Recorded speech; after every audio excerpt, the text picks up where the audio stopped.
out there. I'm here. And I'm going live from the Northwoods House of Fun and Sound. Sometimes it's the House of Sound, sometimes it's the House of Fun, sometimes it's both. Alright, so I'm doing a quick check, make sure all my audio levels are copacetic and everything's the way it's supposed to be. Oh, where am I? Here I am. I'm here. And I'm working with a slightly new setup, so I'm double checking, triple checking everything. My voice level looks a little low. That's the only thing I'm noticing. So I'm gonna crank it up. We're going through the LA 610 with the voice, and I usually went straight into the mixer. I thought it was a little louder earlier, so let's hope that everyone can hear me. I'll get a little closer to the mic. Eat the mic, as they say. And double check all my settings here to make sure I haven't forgotten something. It's nice to have big controls here at my disposal, although they're a little bit of a stretch. So let's start with the weather. It's been hot. It's been dry. It's been drought, near drought conditions. Some local wells have gone dry. We've been fine, so no watering the grass and stuff like that. We can only take so much out of the ground when you're on a well, so you think about things differently than when you've got somebody delivering the water to your house through a pipe automatically. Today we're going to talk about all things workflowy, and it's going to be kind of a boring subject, I know, so I apologize in advance. It's one of those subjects that you got to think about, but it's not really fun, it's not sexy, it's not glamorous, there's not much to say about it. But also, before I jump in there, let me catch you up on what you were listening to here. This was a work in progress. My partner Dave Fulton in Portland, Oregon, and myself. This is a song he sent me, and I added the drums and organ and some other things, and it's far from finished, but I really like it. I like the direction it's going. It's kind of our love letter to the 70s, and so I'm using my 70s Gretsch kit. I'm recording through new hardware, going for the vintage sound. I've got API hardware and API plugins in the Apollo hardware, rather, to be accurate. I'm trying to do two things at once here. Let's see if I can get all these. I want to show you some pictures. I talk about the studio a lot. You can kind of see the studio, but you can't really see the studio. So let's just let me show you some pictures really quick here, so you can see the place I'm sitting. Of course, is up there in the center. There's a lot more junk in there now. This was when it was snowing. This is the outside. Oh, that's lovely. Oh, there it is. That's the ceiling. Ceiling details. It's 18 feet up at the top there. This is me getting the V drums out and learning to do a new setup. There's the dog Roxy, and she's coming up again. That's the guitar station. Here she is in the lounge. Those of you who were here a couple of months ago remember her disrupting everything. There's the drum kit with the nice, sweet Chinese ribbon microphone as the mono mic. There's my new hardware. Yes, that's what we're talking about, and that's what we're going through right now, the bottom one. And it's just going to loop. I'm going to come back here and set up the subject. Workflow is something we all do and we all know, but we don't really talk about it a lot. It's hang on, come on, there we go. Trying to get my control center back so I can see what's going on everywhere here. All right, that's what I'm wanting. Okay, I just need to be able to see the chat, but it's way off in the background, so if you're posting a question, give me a minute to get to the answer. So I've been thinking a lot about workflow lately.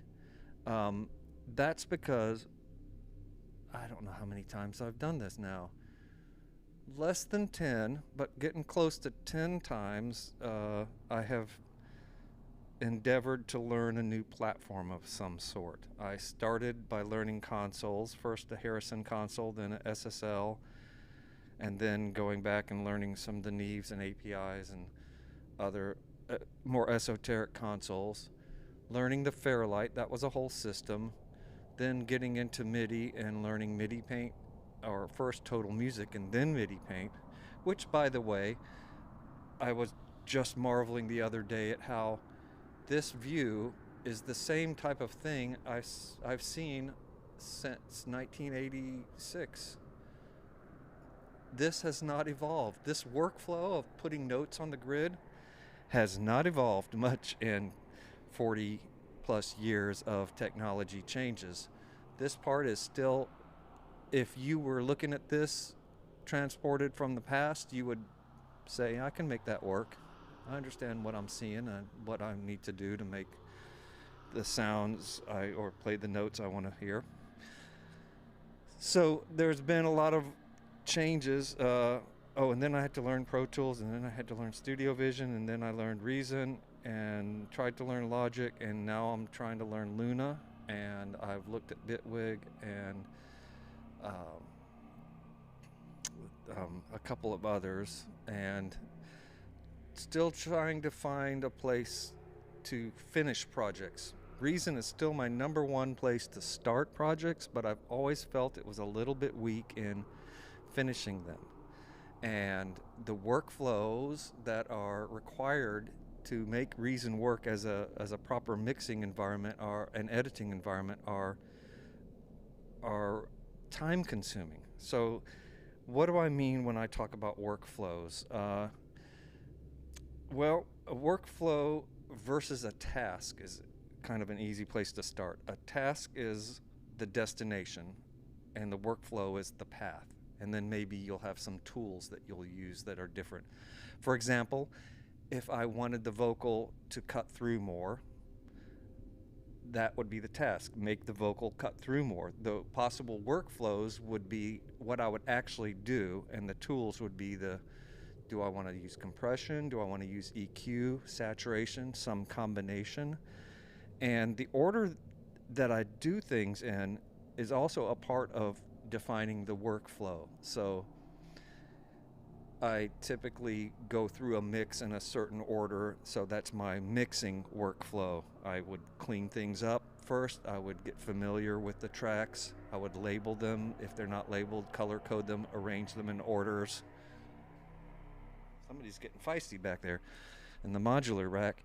I would arrange them in the order that makes sense to me. I would go through and prioritize them. I like to say these are the star ingredients. The Master Chef would call the hero. Don't ever lose the hero in a dish. If you're making a salmon dish and you lose the salmon, what's the point? So in a mix, when I'm not doing my own music, I always go through and identify what are the things I cannot get rid of. What are the things that would have to be there for this to be the song that we're hearing, and what are the things that are auxiliary or secondary, because I cannot lose the primary elements. I can fit the secondary elements in at lesser volumes and stuff like that, but I can't lose the primary element. So what I do next will depend on what I decide there, and I'll organize them accordingly and then start to do things like filter out low frequencies and get basic balances. I try to stick with every stage of the workflow and push it as far as I can. So before I put an EQ on, I'm trying to get balances right. I'm trying to filter out trash. I'm trying to get everything edited clean on the timeline. And I do as much as I can with the faders before I touch an EQ. And that's not a hard rule at all, but that's my goal. The same with mastering. At the end of the project, I push the mix as far as I can before I put a single mastering plug-in on it, because for me, I get better results that way. I always can get another 10% out of mastering, roughly. I'm just making a number up. I can always get a certain percentage out of mastering. And if my mix starts up here, I can get mastering to there. But if my mix starts here, mastering takes me out of view. So the idea that you push each thing as far as it can go is my personal workflow, or it's a personal workflow concept. So I'm going to try to keep workflow vague as a definition so that I'm not trying to define it, but I'm just really talking about the concept of the things you do in the order that you do them in and how that affects the results. The bottom line is, I think, you want to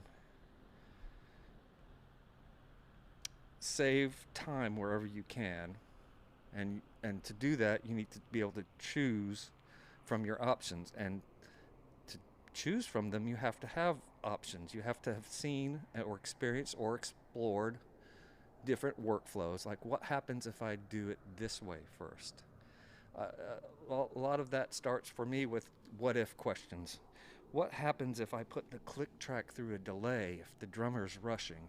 What will happen, you know, if only the drummer hears the delayed click track, but everybody else hears, you know, the regular click track? I'm always thinking of things like that. Many of them pointless rambles, like some of what you'll hear today. And many of them also turn out to be useful future concepts that I will actually apply. And during that process, I don't dismiss things because you never know. But those are the types of things I'll do in downtime. Is like, what if I, 1 week I spent in the country when I lived outside of Nashville, I had one microphone and my drum kit.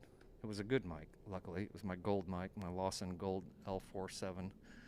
And I put that everywhere I could imagine. I spent days moving it around and seeing what it would do. That was an experiment of a workflow of minimalist miking. And it turned out that I found one place, which is pretty much over my right shoulder with the hi-hat behind my head, so it blocked a little bit of the hi-hat and aimed down at the kick and snare. And there's also a position out front as if you're standing in front of the bass drum looking down at the kit. And the one of the photos I showed you earlier had the ribbon mic in that position. So it's really about like right in your face. If you stand right in front of the drums as close as you can get and look down, that's where the mic is. That's another good place to capture the whole kit. And those types of workflow experiments can yield you results beyond what you would expect. For example, my test was to find where would I put the mic if I only had one. But that also is a handy place to put a mic when you're trying to fill out a sound that's otherwise maybe a little lacking or a little empty. And remembering, oh, I got great results when I put the mic there, at least gives you a place to start. So let's talk about some common workflows and how they are being completely turned on their head. But I still think it's valuable to think about past workflows and how we got to where we are here today. If you go all the way back to recording, you'll find that the original direct to vinyl or cylinder or wire recorder was a one-step process. You set everybody up, they played, you recorded, done. There's your master. There's one person running that, or maybe a small team, but there's basically just a small group of people who have to mic the setup or place the receiving element, whatever it is, have to make corrections, do a test recording, I would imagine, make corrections in the balances, so that's your mixing.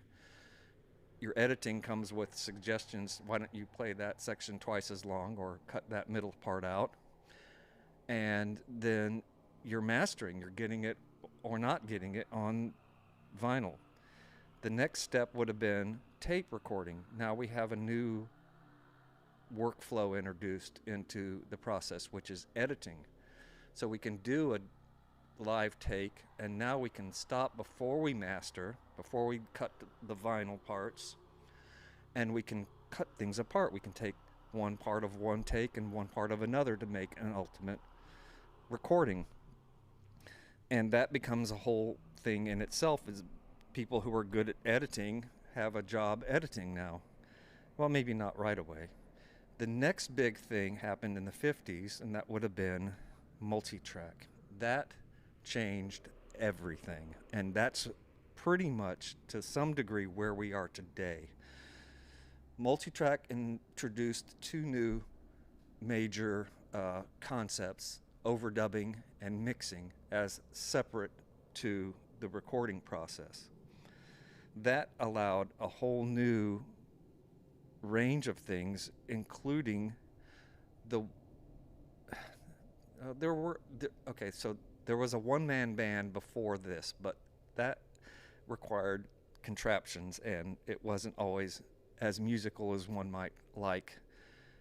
With overdubbing, you can create your own one-man band. So that is truly the part that the home recording artists that are playing all the roles can relate to, because that's what allows us to build up a tracks with just ourselves. And the main thing from there that changed was the number of tracks. So among other things, you at a certain point no longer had to bounce down to get more tracks. You just armed another track and kept going, or you synchronized the second machine starting in the 70s or so, and you had 48 instead of 24 tracks, or 46 really, because you have to have a time code track on each. Well, 44 actually, because you probably have to have a guard track for each time code track to keep the bleed, the crosstalk, away from any tracks, or to keep any loud things like a kick drum from modulating the time code and throwing your sync off. So there were all these things, but it allowed people to specialize in tracking, overdubbing, and mixing. And then, of course, mastering is already split off around the time tape comes around. And we get finally to the 80s, where we get the next big innovation, which was the ability to recall a mix, not just automate. That was already happening in the 70s, but in the 80s we can recall a mix and revisit things. And that took us to a whole new level. And then we get to the 90s, where we get to, well, in the 80s we had 2-track digital hard disk recording, but in the 90s we get to multi-track digital hard disk recording, and things really start to change.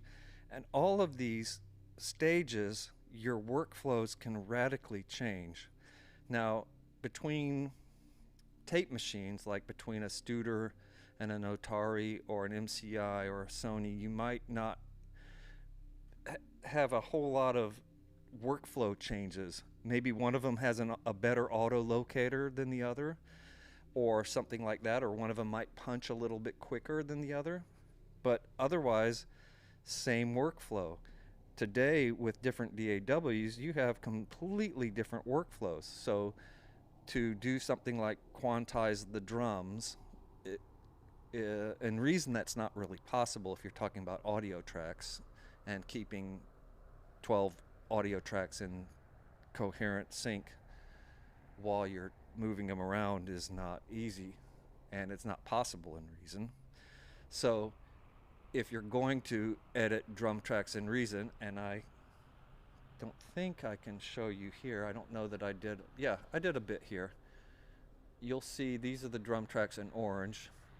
You'll see that there are some edits. It's a big long chunk. That's a little chunk here. This is probably a drum fill that was all over the place.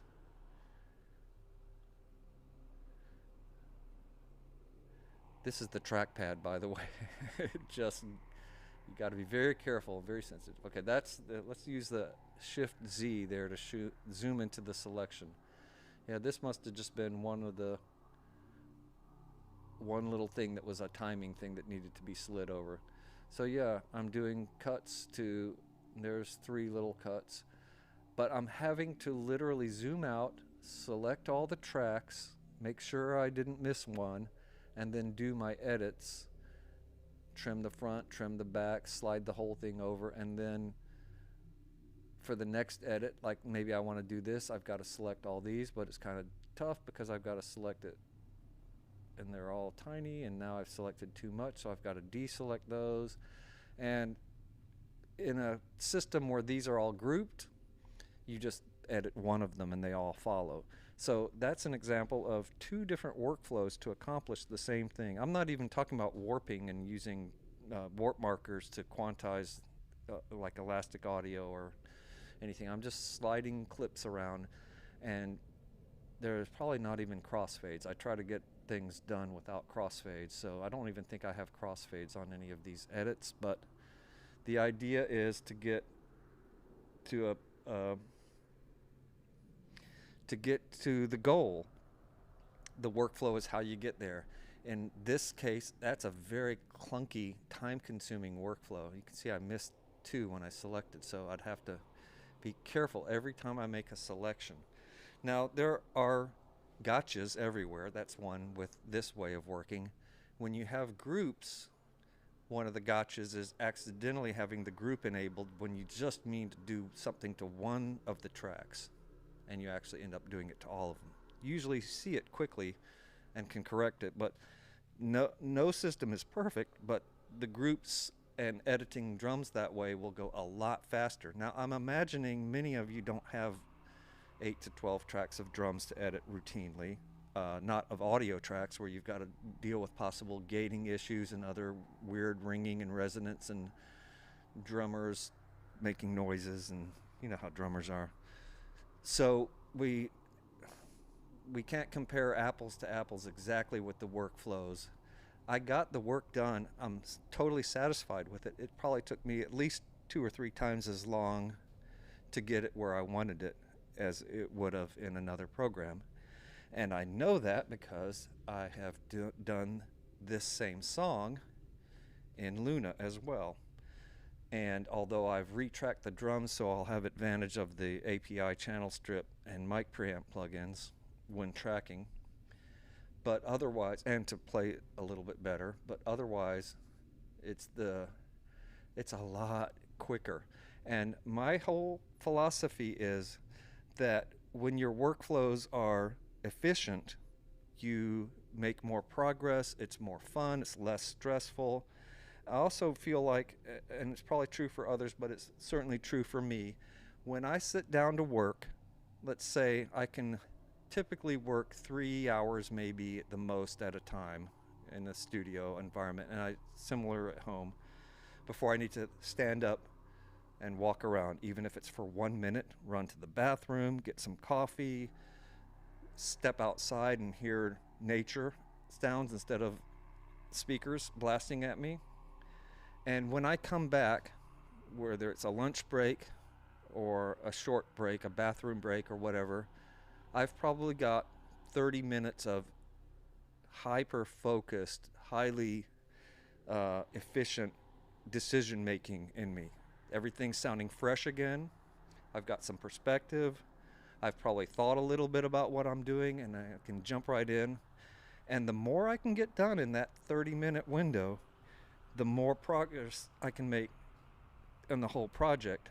And so I try to do any creative decisions at that point and then go and do some technical stuff until I need the next break. Technical stuff might be just cleaning up the tom tracks, checking fade ins and fade outs, making sure everything is muted that's supposed to be muted, and everything that's like that. And yes, you see I do a lot of muting regions, so I'll know there's something there.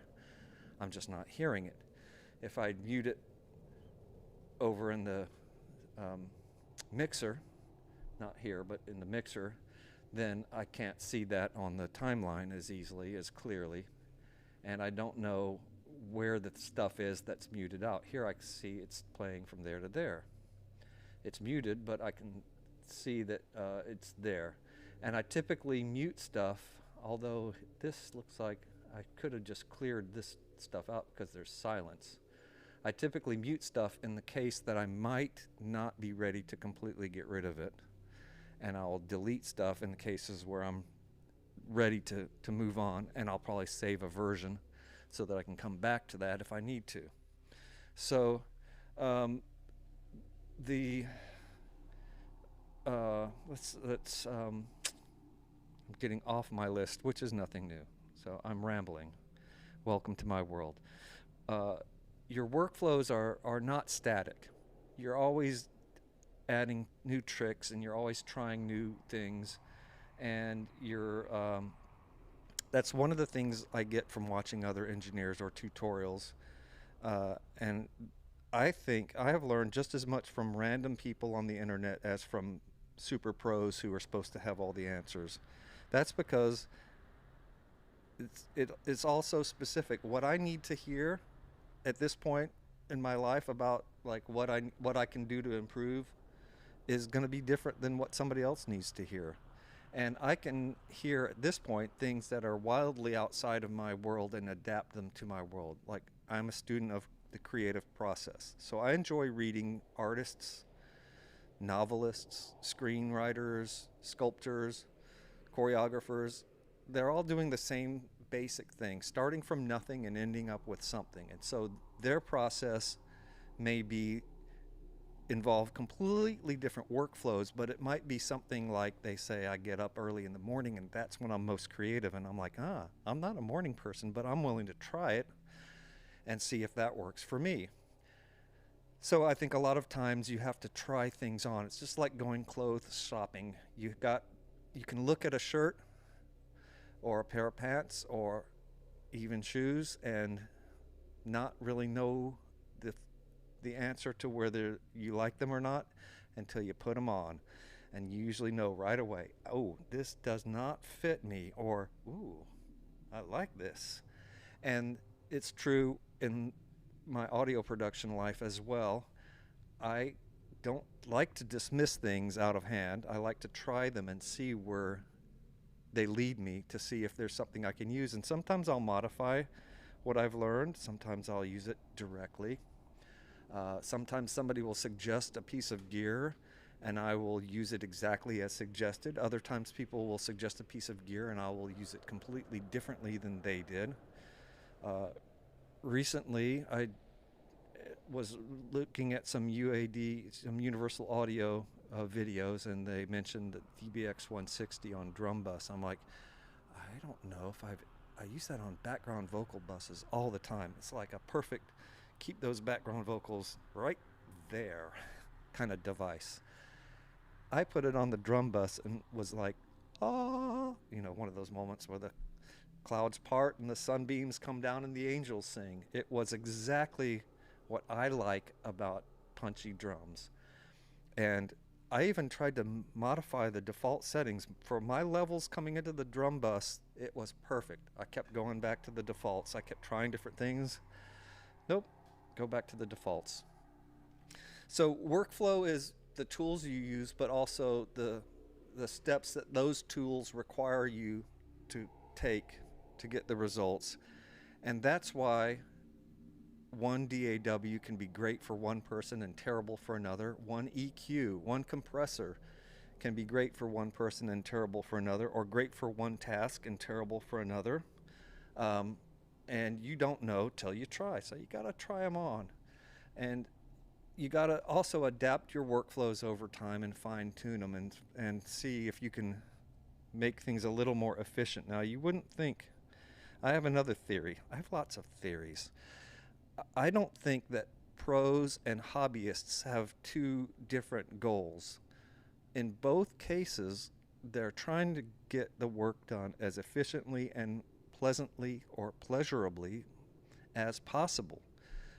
In the case of a pro, you're trying to get billable hours. You're trying to get your name out there. You're trying to get on a lot of projects, and you're trying to do good work too, so you can't rush through projects, but you don't want to waste time. And you certainly don't want to be, don't want to be the engineer that is slow, that people talk about, well, he gets good sounds, but it took us 2 days just to get the snare drum. And or we've been going through every amp in the studio and we haven't recorded a single track for the past 2 days. Real quote from a real session. I wasn't on it, but I was on it, but not on that part of it.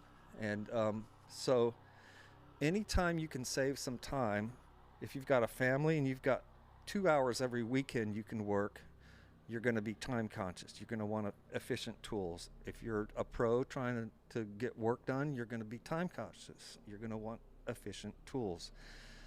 So it's my belief that we all, at any level, want the same thing. And we also want to think that the tools we're working on can give us the results that we ultimately want, which is the professional results. Why not have professional results if you can get them? So the amount of time it takes you to do any particular task can greatly affect your fun factor, your enjoyment, and therefore the quality of the work. And that can really manifest itself too when you're doing the performances yourself and you're frustrated and you're trying to lay down an amazing keyboard part, vocal, program a killer beat, whatever it is you're trying to do. If you're getting frustrated and your goal is to not make frustrated music, then you probably need to get into a different headset. Let's talk about the common, I've already covered, the common workflow issues are either doing things in a time-consuming way or using outdated techniques that don't actually give you as good a response or results as you might want. So you may be thinking, I have to hit this amount of LUFS, 14 dB LUFS is that you always hear. That's kind of a already an outdated concept. So if you're shooting for that, whatever your workflow is, you're using an outdated goal, not necessarily outdated technique, but an outdated goal. So you may be efficient, but you may not get as good of results as if you used a different workflow or a different process.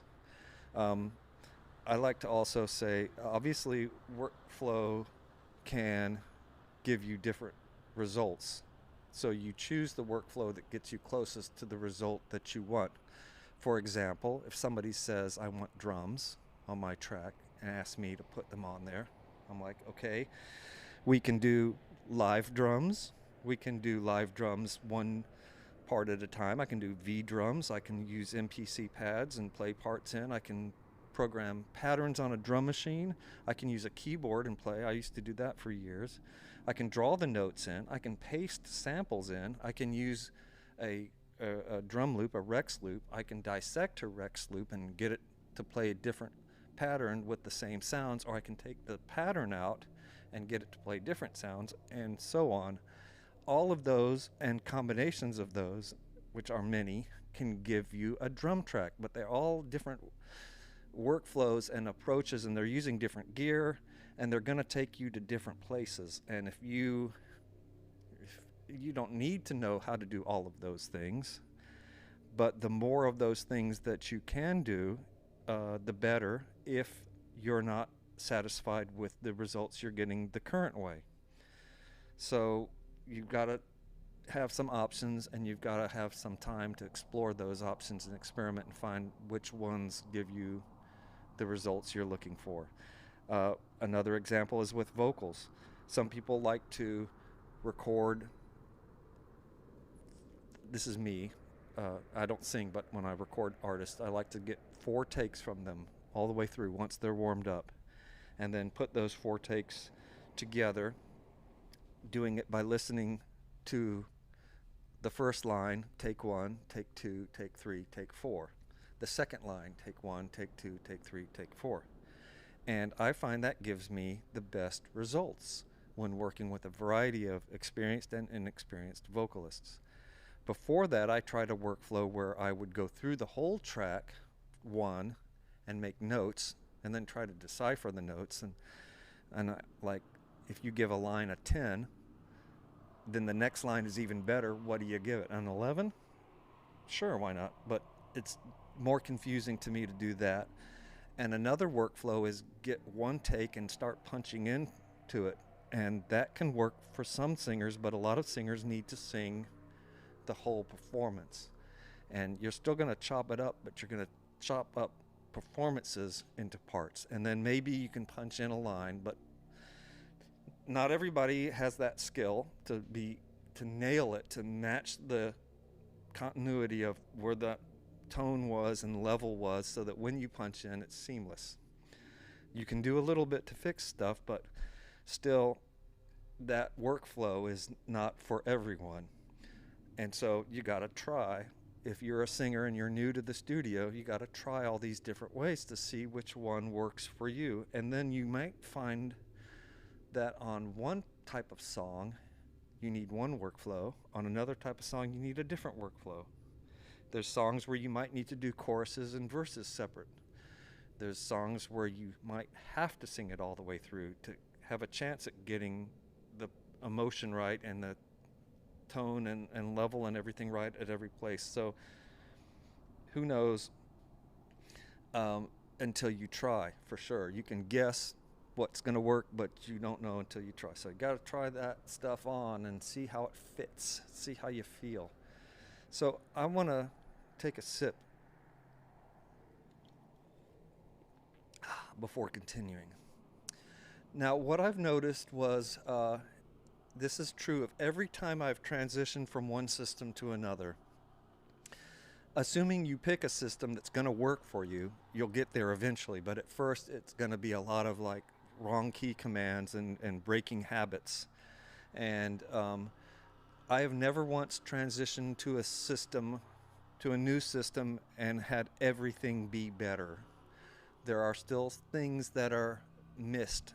Even when you leave an inferior system and upgrade to a better system, there are still going to be some things you're going to miss. And so you've got to pick the overall better experience or the better results. For example, in Reason, you have the amazing inspector above the track. So anything I click on, I can see where it starts, its length, fade in, fade out, its level, its transpose. That's awesome. I can even drag these and move, and you're not seeing it, but I can move things around just by clicking up into the inspector as well as clicking down here. The advantage of the inspector is I can leave grid snap on and it won't grid snap. I can go at finer increments and not have to deal with turning snap on and off. And that is a thing that I've already missed and look for habitually in Logic or Luna when I'm trying to learn another DAW or trying to get up to speed in one. I miss that because they have some similar things. They have the level and transpose in Luna, but it's on the actual clip down here. And you can select all of them and change them, but you can't just scroll it up and down, and a few other things. And then in contrast, there's things in Luna like the Smart tool, like in Pro Tools as well, where you never switch tools. You don't have a set of tools like this that you have to switch and understand what each one does. If I know I want to grab the front of this and extend it, I go to the front of it and my tool changes to the right tool for what I want to do, which makes sense because I'm going to the place where I want to do it. And it's almost like I need to work on the headlights. I walk around to the front of the car, and my assistant hands me the exact tool I need automatically as I'm walking up to it. So just because you're walking to the headlight, oh, you must want this screwdriver to adjust the headlights or whatever. That's probably a terrible example, but you get the idea. So there's going to be things you miss, and there's going to be things you love. Some of the things that I love so far about my experience with Luna in particular is the whole file system, which is kind of similar to Reason, but you have finally versions and what they call bookmarks, and it's the same as save and save as. So a new version is save as, and then save as a bookmark in that new version. And it's got persistent undo, so that when you close the file and come back, you can always undo back to the beginning if you want to. It doesn't have a history yet, at least. But remember, this is version 1.2. This is very young. I've always gravitated to young software and kind of gotten bored with it when it gets to the point where it's not evolving anymore. And you'll know a lot about the software when it's starting out by what they've prioritized and what they've already put in. And hopefully, if you pick the right one, or if it exists, then you've got a large percentage of what you need, and the things that are missing that are hopefully coming are minor and helpful but not essential. So I guess the Smart Tool, that would be my number one favorite thing. It also has something that I wanted for Reason for years too, which is the tape plugin concept, where it's universal across all the tracks. This was something that Pro Tools did with something called Heat, H-E-A-T. And at first I thought it's weird that you only have one set of controls for all the tracks, but that's kind of like a real tape machine. And it can be, you can print to the tape effect, or you can have it on playback. And it comes directly after the hard drive, the recording tracks in the sequencer. So the first thing it hits after it's leaving the sequencer for playback is tape, and then you get to your inserts. And it's just very interesting as a general concept in trying to get my brain around some new things, even when most of them are desirable. They're still new, and I can feel the resistance to the new every time I sit down, and it's like, I'm over the hump of the clumsy, have to keep opening the manual stage to find out how to do the thing that I can do so easily in Reason. I'm pretty much over that, but I'm still not in the flow phase. And my concept on my tools is they should ultimately be invisible. That's very difficult, but I shouldn't think about, I want to transpose these notes an octave. I have to hit shift, select the notes, hit shift and up arrow.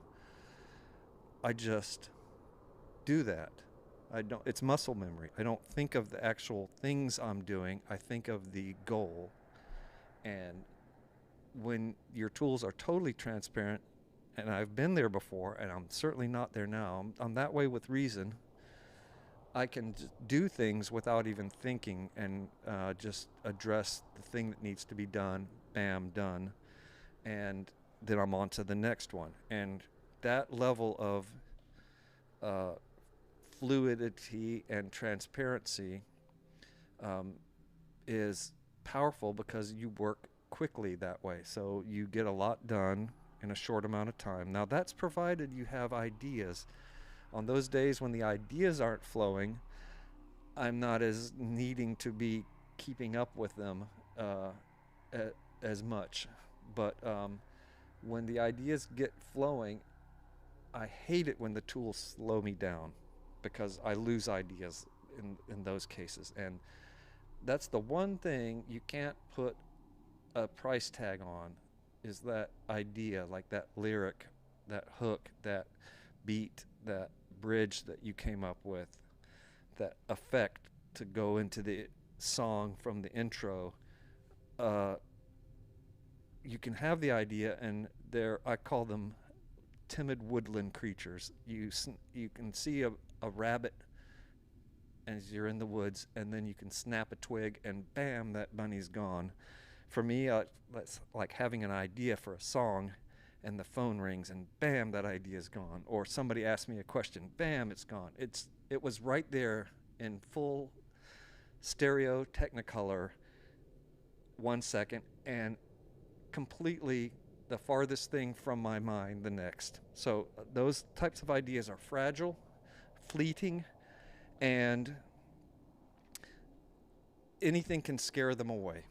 The slightest thing can scare them away. And in fact, any sort of technical issue that I've run across usually breaks the mood right away. I'm good at solving the technical issues, but I'm bad at getting back into the vibe and the flow after I've had to do something. It's almost like have you ever had an idea and a musical idea, and then there's music playing somewhere, and you're like, oh no, no, no, no, no. And you start humming and put your fingers in your ears, like, no, I can't hear something else. It'll distract me. That's well, that happens to me all the time. That's why ideas are fragile, and why I try to stay moving forward as much as possible and not get distracted. And not if I do have to solve a technical issue, I put my fingers in my ears. I try to solve it quickly, not literally, but fingers in the ears. But I try to solve it quickly and keep the idea going. Sometimes I've actually literally sung the idea. I don't sing, but I've sung the idea to etch it in. And or if I'm around a keyboard, I'll play it and write down maybe some quick notes if I know that I have time before I can get to chance to properly document it. And you always think you're documenting it well until you look at it the next day and you're like, F, E minor, A, what? That was the most awesome idea when I wrote that down in the middle of the night, and you wake up the next morning, you're F, what? That doesn't, something about the way you were playing it, or the sound, if you heard it in your head, the rhythm that you didn't write down was enough of a killer to spoil the idea, to prevent it from coming back to you. So that relates to workflows only because a clumsy workflow can get in the way of getting an idea quickly out of your head and onto a place where you can safely move on to the next idea. I'm going to just review my notes here because I think I've covered everything and have some time left. And I'm ignoring the chat because the screen keeps going off. So let me look at the chat. Hi, hello. Wait a second. What's outdated about 14 LUFS? There's nothing outdated about it. It was just one of those things that everybody thought was some special rule that you had to follow. And people didn't realize, no, it was just a recommendation, and plenty of commercial tracks go way louder than that and sound just fine. So the idea that you have to stick to that is outdated. It was only dated for a while. Is that dated? Sounds like the same thing as outdated. If it's dated, it's old. If it's outdated, it's old. So same thing. I think it was Spotify that originally suggested that, or YouTube. I can't even remember now, but there are plenty of articles out there you can Google to find the answers to why that's not a good idea in all cases.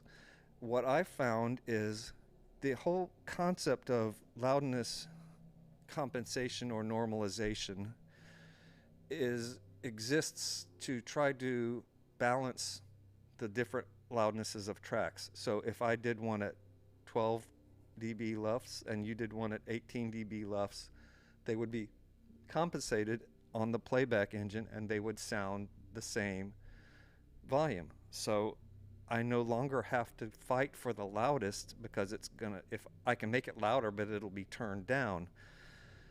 So instead, you make the best sounding mix. There is no free lunch. You can keep making a mix louder until you got a pure square wave with a 0 dB LUFS, but it's just a square wave. But its peak and its average level are the same, so that's about as loud as you can get. It's not musical, and even white noise is like a 3 dB crest factor, the difference between peak and average levels, which roughly translates, very roughly, but fairly accurately and consistently to LUFS. So that if I'm looking at the reason meters, and let's see, watch me be proved wrong on a live stream here. let's find out what my ozone is doing here. Let's just bypass. So this is my mastering. Oh, somebody asked about my browser. I'll show that too here in a minute. My instruments, effects, utilities, and players favorites lists are just subsets of the ones that are up here in the upper left-hand corner. And I use these to, it used to fit all on one, I didn't have to scroll, but these are the most common ones. I'll rearrange the order when I'm using something more often so that it reflects the most common things I've used. Okay, so the mastering, I think other people have shown this, but it's connected from the master out into this combinator, then to the audio I/O. So I can do a fade out and it won't mess with my dithering because this is the last thing. Actually, the U-lean is the last thing, but that doesn't do anything to the sound. So with this bypass, let's see if we can, I've got this in the way so it's hard to see.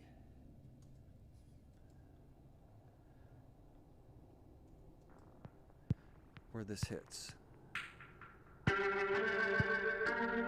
So my pre-mastering levels, usually I try to get them to hit around -6 to -3. -6, look at the bottom level here. -6 to -3 would be in this range. That's -4.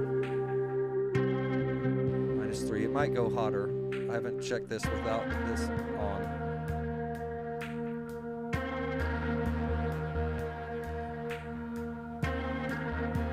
Now with the mastering on, this is where we will get our crest factor at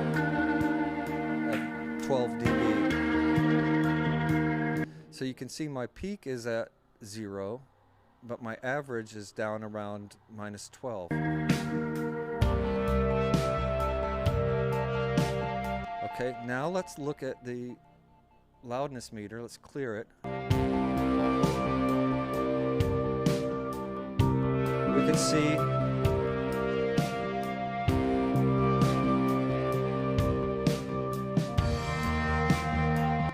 we're around 12 short term to 10 integrated. If we start again from the top, that might even be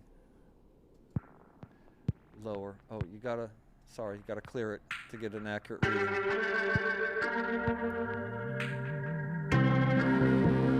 So this crest factor of around 12 dB and this integrated LUFS around 12 dB, that's what I'm talking about when I'm saying that the crest factor that you get just from putting the big meter in peak plus VU mode will give you close to an integrated LUFS level if you figure out exactly where the meters need to be.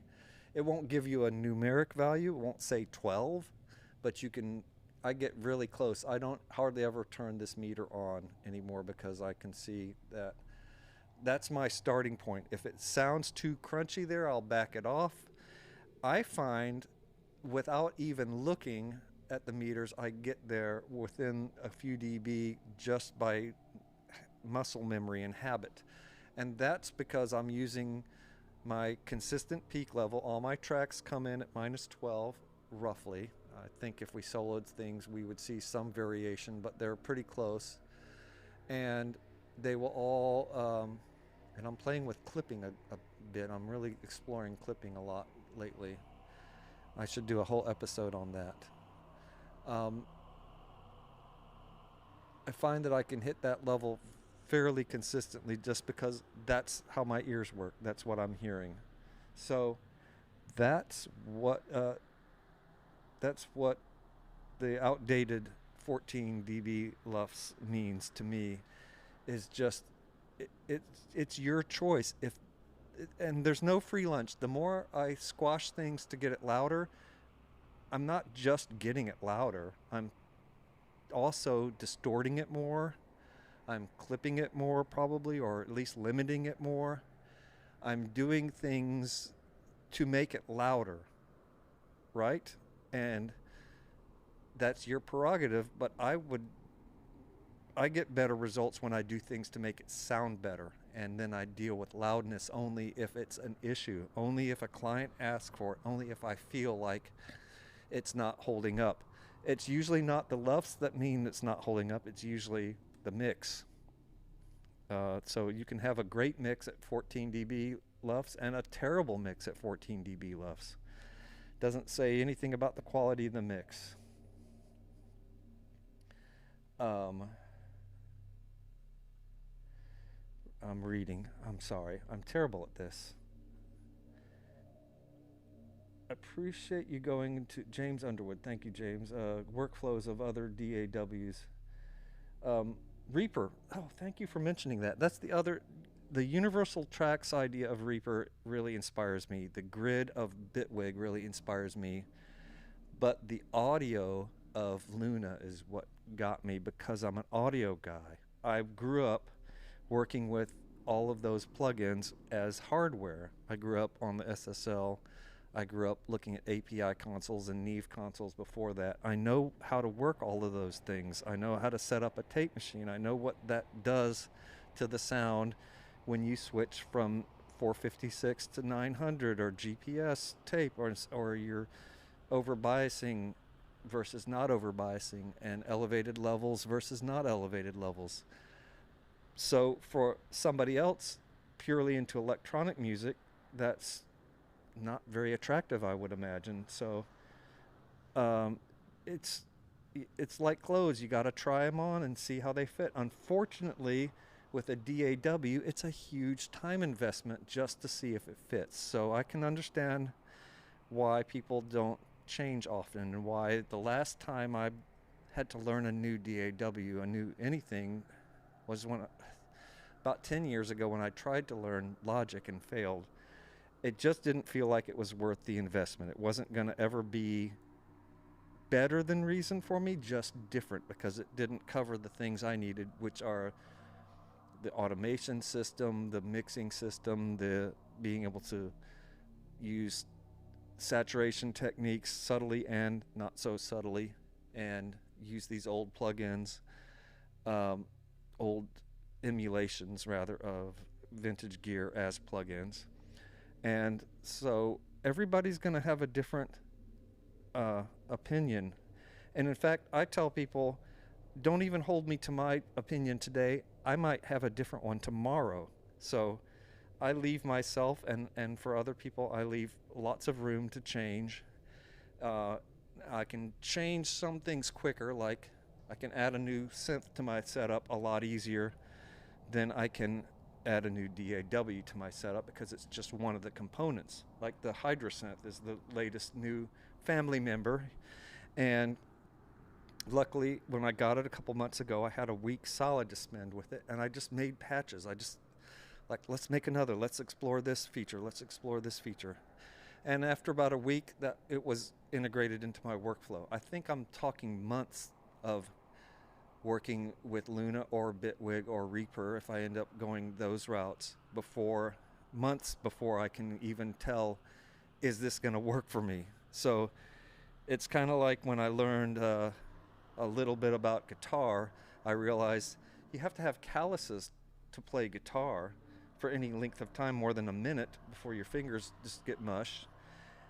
And it took me, I just sat my guitar next to me while I watched TV, and I picked it up and I just pressed into the strings to get my calluses up a little bit. I'm still very tender. So I have a short window I can actually play guitar, to the extent that I can play guitar. But I realized that's a commitment. I can't even know if I'm going to enjoy playing guitar until I can get to the point where I can play it for more than a minute without being in pain. And that took months to get to that, and then luckily I'm finding that I can use it. I can write with it. I can use it as an overdub tool. I can do things like on this track. I need to move this so I can see. I did guitars, just playing power chords, so it was easy. All I have to do is hit it and hold it. Let's do the Vox amp. I love that amp. An Epiphone Les Paul through the Vox amp. Oh, little noise.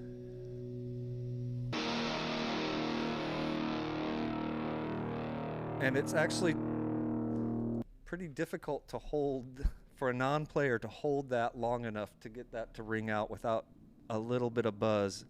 And my hand is always tired after I do that. So like with learning a new DAW, there's a learning curve and there's a commitment, and you're going to be spending some time to find out, does it really work for you? I will show you this. Here's my voice coming in, and here's the synth mixer with that's that mixer there. And then the rest are all the drum tracks already labeled and set up with their input. So everything that's up here gets recorded. I thought I could, there it is. And so this is really just mic level and a tiny bit of low boost EQ. What's that? I don't even know. Kick out. So that's the out. Oh, the top is filtered all the way off. It's just a boom mic, I call it. All it does is go boom. In fact, I can play that for you before I leave. You can hear just some of these individual things. I remember the first time somebody soloed drums in the studio, I thought, that's the snare? That's the kick? Like that sound there. That's the kick? It's all clicky and there's a little... Here's the thud. Oh, a good bit of some distortion. Snare top.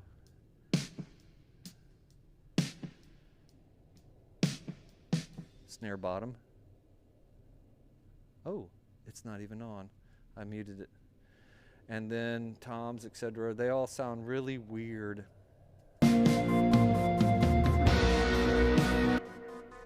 Let's listen to them now soloed. They always sound weird to me.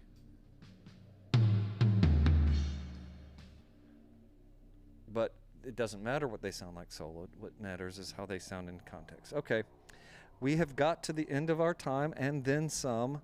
I will be back in exactly 1 month.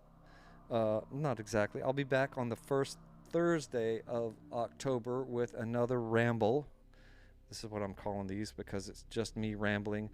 I really did intend to get a little bit more of a visual going on for this particular discussion, and I didn't. So you've just had to watch me and listen to me for a long time. And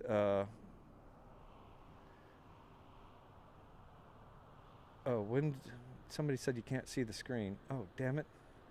See, I've moved stuff around here. Now my monitor of the chat is way off to my right, so I'm missing stuff. So I apologize.